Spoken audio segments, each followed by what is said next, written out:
Assalamualaikum warahmatullahi wabarakatuh semuanya. Hari ini kita akan belajar mengenai persamaan diferensial, berarti hanya satu persamaan diferensial. Dan yang akan kita lakukan itu adalah bagaimana menyelesaikan persamaan diferensial tersebut. Nah, kalau kemarin yang kita pelajari dalam persamaan diferensial itu adalah dasar-dasar pengetahuan yang harus kita miliki sebelum kita belajar tentang bagaimana mencari solusi persamaan diferensial. Nah, kemarin yang perlu kita tahu itu bagaimana konsep tentang bebas linear dari suatu fungsi, kemudian bagaimana menentukan suatu fungsi yang saling bebas, himpunan fungsi yang saling bebas linear itu menggunakan Wronskian. Kemudian kita juga sudah belajar mengenai tentang eksistensi dan ketunggalan dari solusi persamaan diferensial orde tinggi yang linier dan homogen. Nah, saat ini kita akan mulai belajar bagaimana menyelesaikan persamaan diferensial itu. Nah, pertama yang akan kita pelajari itu adalah metode mencari solusi persamaan diferensial homogen orde tinggi dengan koefisien konstan. Nah, tentunya di sini persamaan diferensialnya linier ya, karena di sini koefisiennya konstan kayak gitu. Nah, kemudian bekal lain untuk kita mempelajari metode ini itu adalah beberapa rumusan, yaitu tentang rumusan Euler, kemudian fungsi sirkular dan hiperbolik. Kemudian di sini kita tidak sedang mencari bagaimana caranya kenapa rumusan ini menjadi seperti ini, tidak sedang mencari itu ya, tapi di sini kita akan menggunakan ini. Nah, siapa yang menemukan ini tidak perlu kita pelajari di sini karena ini adalah materi lain di dalam ranah pembelajaran matematika, tapi kita tidak sampai ke situ. Yang bagian ini kita tinggal pakai saja. Kayak gitu. Nah, di sini kita memiliki beberapa rumusan. Yang pertama, kita harus ingat bahwa notasi I itu merupakan notasi imajiner. I ini adalah imajiner. Kemudian imajiner itu adalah dia nilainya akar min 1 kayak gitu. Nah, kemudian E pangkat I itu sama dengan cos Y ditambah dengan I sin Y. Kayak kemudian E pangkat I itu juga sama dengan cos Y min I sin Y dan seterusnya. Ini intinya kalian semua harus tahu persamaan-persamaan ini. Nah, nanti kita akan merefer ini tentunya tidak perlu saya baca satu persatu ya. Nanti cukup kalian pahami dan baca ulang bahwasanya kalau nanti muncul cos hiperbolikus Y itu artinya sama dengan apa? Ya, artinya sama dengan E pangkat Y ditambah E pangkat min Y dibagi 2 dan seterusnya kayak gitu. Nah, selain itu kita juga harus ingat dasar-dasar fungsi trigonometri dan sifatnya. Nah, di sini kita tahu bahwa sifat-sifat trigonometri ini yang akan kita pakai nanti kebanyakan ini, yaitu apa? Sifat cos kuadrat Y ditambah sin kuadrat Y sama dengan 1. Kemudian kalau hiperbolikus di sini tandanya negatif, nanti akan sama dengan 1 dan seterusnya. Selain itu ada sin jumlah dari dua bilangan. Sepertinya di sini ada sedikit kesalahan tipe ya. Oh, enggak, tetap sama ya. Ini plus kayak gini. Kemudian kalian juga harus ingat tentang turunan dari trigonometri. Kita tahu bahwa turunan dari cos itu adalah min sin, kemudian turunan dari sin itu adalah cos, kemudian turunan cos hiperbolikus itu adalah sin hiperbolikus, dan turunan sin hiperbolikus itu sama dengan cos hiperbolikus, dan turunan dari E pangkat lambda X itu adalah lambda E pangkat lambda X. Nah, ini kita berikan dan sebagian besar juga sudah kita pelajari di kalkulus, walaupun ada beberapa yang belum. Ya, intinya ini adalah sesuatu yang sudah divalidasi dan sudah dibuktikan oleh ilmuwan terkait atau orang matematika kayak gitu ya. Nah, kemudian selain itu tadi kita punya E pangkat lambda X kayak gitu ya. Itu sama dengan kalau kita punya, tunggu ini agak rewel sedikit pensil saya. Tadi kalau kita punya E pangkat lambda X kayak gini, kemudian catatannya bahwa kalau lambdanya ini merupakan bilangan real, kalau lambdanya bilangan real, ya maka ya sudah kita tuliskan seperti ini saja. Nanti ketika lambda ini bilangan kompleks, ketika lambda ini adalah anggota bilangan kompleks gitu ya, anggota bilangan kompleks itu, bilangan kompleks dinotasikan kayak gini. Nah, bilangan kompleks itu apa? Bilangan kompleks itu kalau saya punya lambda itu anggota bilangan kompleks, maka nanti lambda itu sama dengan dinotasikan A ditambah dengan BI. Nah, I-nya siapa? I-nya itu adalah bilangan imajiner, yaitu akar min 1. Dengan catatan bahwa A dan B, di sini aja di bawahnya, A dan B itu adalah anggota bilangan real. Kayak gitu. Nah, kalau kita punya lambda itu sama dengan anggota bilangan kompleks, kemudian kita tahu bahwa E pangkat lambda X, maka kita tinggal mengganti lambda itu adalah ini, kita tuliskan ini, yaitu lambda ini tadi. Kita tuliskan di sini. Ini ada typo, ini harusnya pangkatnya ada di atas ini. Kayak gitu. Nah, kemudian ini kita uraikan berdasarkan sifat yang sudah kita kenal. Bilangan eksponensial ketika dipangkatkan dengan bilangan yang seperti ini, itu sama saja. Sebelum ke langkah ini saya tambahkan satu langkah lagi, yaitu E pangkat A X ditambah dengan B IX. Kayak gini. Setuju? Yang ini? Ini ke sini? Setuju gak? Oke, selanjutnya ini sama dengan E pangkat AX dikalikan dengan E pangkat BIX, kayak gini. Oke ya. Nah, selanjutnya perhatikan di sini. E pangkat BIX tadi di atas kita punya seperti ini. E pangkat IY itu jadi seperti ini. Berarti kalau saya punya apa tadi di bawah? E pangkat BIX, B atau BXI, kayak gitu ya. Saya tuliskan seperti ini, sebenarnya nggak masalah kan ya. Berarti ini jadi apa nanti? Cos. Ini kan kalau EIY berarti ini kan cos Y. Nah, di sini E pangkat BXI berarti cos BX kan? Ditambah dengan I sin BX. Ya nggak? Kalau menyesuaikan dengan rumus dasarnya ini. Ya, Bu. Oke. Nah, selanjutnya kita tahu bahwa nggak cukup ya ternyata. Nah, kita tahu bahwa ini tadi E pangkat BX pangkat I itu ini. Berarti ini kita substitusikan ke sini. Berarti kita punya apa? E pangkat AX dikalikan dengan cos BX ditambah dengan I sin BX. Kayak gitu. Nah, tidak lain ini adalah itu. Kayak gitu. Paham nggak sampai situ? Oke. Nah, nanti pecah ya tulisannya. Sin X. Nah, BX. Nah, nanti kita akan punya ini. Nah, rumusan-rumusan yang ada di halaman pertama ini nanti kalian harus familiar ya dan harus mengenali. Jadi nanti ketika menyelesaikan suatu persamaan diferensial itu tidak bingung kayak gitu.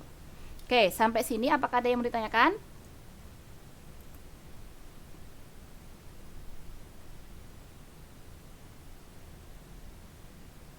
Tidak ada? Lanjut.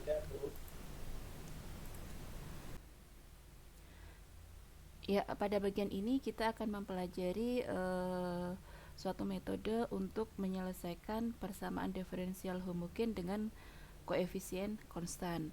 Nah, bentuk umum persamaan diferensial homogen dengan koefisien konstan itu adalah dituliskan di 2.45, yaitu di sini turunan ke n dari y terhadap x, kemudian ditambah dengan A1 turunan ke n-1 dari y terhadap x, dan seterusnya sampai nanti turunan ke ditambah dengan an-1, ini indeks ya, dikalikan dengan turunan turunan pertama dari y terhadap x ditambah dengan an y sama dengan 0. Nah, dengan catatan bahwa di sini A1, A2 sampai an ini merupakan bilangan real. Nah, kita tahu bahwa pada materi sebelumnya ketika kita memiliki suatu persamaan diferensial order pertama yang homogen, misalnya saya tuliskan seperti ini ya, dy per dx itu ditambah dengan px y sama dengan 0, kita kemarin sudah menguraikan bahwa solusi dari ini itu adalah seperti ini, y sama dengan c e pangkat min integral px dx, seperti ini. Nah, berangkat dari apa yang kita sudah ketahui ini, maka di sini kita memisalkan bahwa solusi dari persamaan diferensial 2.45 ini adalah suatu solusi eksponensial, yaitu Yx sama dengan E pangkat lambda X kayak gitu. Nah, ketika ini merupakan solusi dari persamaan diferensial 2.45, maka ini nanti ketika kita substitusikan ke 2.45 harusnya memenuhi. Nah, kalau kita perhatikan di 2.45 ini dia memiliki turunan ke n dari y terhadap x dan turunan ke n-1 dari y terhadap x dan seterusnya sampai turunan pertama y terhadap x dan y di sini sendiri ya. Maka nanti kita perlu menurunkan dari solusi ini tadi sebanyak n kali. Nah, turunannya itu apa? Ya kita turunkan aja fungsi ini, yaitu ya turunan pertamanya y aksen x itu adalah lambda e pangkat lambda x, kemudian turunan keduanya itu adalah lambda kuadrat e pangkat lambda x, dan seterusnya sampai turunan ke n nya itu adalah lambda pangkat n e pangkat lambda x, seperti itu. Nah, kita tahu bahwa notasi turunan yang seperti ini itu bisa dituliskan ke dalam bentuk seperti ini notasinya, yaitu dy per dx, ini yang ini d kuadrat y per d x kuadrat dan seterusnya, yang di sini kita bisa menotasikan menjadi dny per dx pangkat n kayak ini.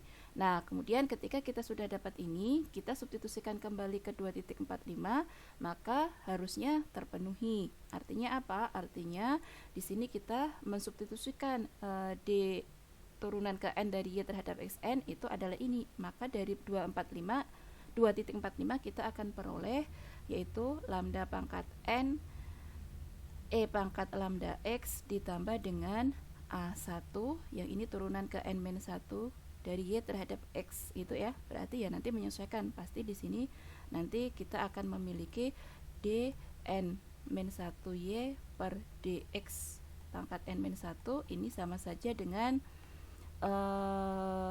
lambda pangkat n-1 e pangkat lambda x kayak ini. Nah, ini kita substitusikan ke sini, kita akan peroleh lambda pangkat n-1 e pangkat lambda x plus dan seterusnya. Nanti kita punya a n-1 turunan pertamanya ini berarti lambda e pangkat lambda x ditambah dengan ANY ditambah AN y-nya itu ini, berarti e pangkat lambda x sama dengan 0 kayak gini. Nah, selanjutnya dari persamaan ini kita bisa sederhanakan. Kalau kita perhatikan semua suku dia mengandung e pangkat lambda x, maka kita bisa tuliskan menjadi bentuk seperti ini, yaitu lambda pangkat n ditambah a1 lambda pangkat n-1 ditambah dan seterusnya ditambah a n-1 lambda ditambah an dikalikan e pangkat lambda x sama dengan 0 kayak ini. Nah, dari persamaan yang ini kita tahu bahwa e pangkat lambda x ini tidak mungkin sama dengan 0, maka yang sama dengan 0 itu adalah faktor yang ini, yaitu lambda pangkat n ditambah dengan a1 lambda pangkat n-1 ditambah dan seterusnya sampai nanti kita akan punya an-1 lambda ditambah an sama dengan 0 gini. Nah, faktor yang ini kemudian nanti kita menyebutnya sebagai persamaan karakteristik. Nah, tidak lain di sini sudah kita tuliskan bahwa persamaan karakteristiknya itu ini. Nah, dari persamaan karakteristik ini nanti kita harus mencari faktornya, yaitu artinya apa? Kita harus mencari akar-akar dari persamaan karakteristik ini. Kalau kita perhatikan ini kan cukup banyak, berarti nanti kita cari faktornya, yaitu kita mencari solusi dari lambda. Berarti kita harus mencari lambda 1, kemudian lambda 2 dan seterusnya sampai lambda n yang merupakan akar dari persamaan karakteristik ini. Kemudian kita tahu bahwa ketika kita memiliki persamaan karakteristik ini dia adalah polinomial order n, maka nanti akar-akar ini memiliki dua kemungkinan. Yang pertama, kemungkinannya dia akan memiliki semua akar yang berbeda. Kalau semua akar berbeda, ya nanti perilaku solusi dari persamaan diferensial itu nanti seperti apa gitu. Selanjutnya nanti akan juga kemungkinan bahwa akar dari persamaan karakteristik ini nanti dia akan dijumpai kasus yang akarnya kembar gitu. Nah, di sini kita akan pelajari satu persatu dulu. Yang pertama, ketika semua akarnya berbeda. Nah, di sini kita memiliki teorema 11, yaitu tentang bebas linier dari himpunan eksponensial. Nah, bunyinya misalkan kita memiliki lambda 1 sampai lambda n itu merupakan suatu bilangan, bisa jadi bilangan real atau bilangan kompleks. Nah, kemudian kita memiliki himpunan fungsi eksponensial yang isinya e pangkat lambda 1x, yang mana lambda 1 diperoleh dari ini tadi. Kemudian nanti kita juga akan punya e pangkat lambda 2x dan seterusnya sampai kita punya e pangkat lambda nx, di mana lambda n-nya dapat dari sini. Nah, itu. Nah, himpunan ini bebas linier pada interval yang diberikan jika dan hanya jika semua lambdanya berbeda. Artinya apa? Artinya ketika kita memiliki akar dari persamaan karakteristik ini tadi semuanya berbeda, maka kita bisa membentuk himpunan fungsi eksponensial yang seperti ini, yaitu e pangkat lambda 1 dan seterusnya e pangkat lambda nx ini, yang mana lambda 1 sampai lambda n ini merupakan akar dari persamaan karakteristik itu. Maka himpunan fungsi ini dia nanti bebas linier. Atau sebaliknya, ketika kita memiliki himpunan fungsi eksponensial yang seperti ini bebas linier, maka kita bisa memastikan bahwa lambda 1 sampai lambda n semuanya berbeda, kayak gitu. Nah, contohnya apa? Contohnya di sini ketika kita memiliki lambda 1 sampai lambda n berbeda, maka kita bisa membentuk y1 sama dengan e pangkat lambda 1x sampai nanti y2 di sini nanti ada e pangkat lambda 2x, kemudian y3-nya sama dengan e pangkat lambda 3x dan seterusnya sampai nanti kita punya yn itu sama dengan e pangkat lambda nx, kayak gitu.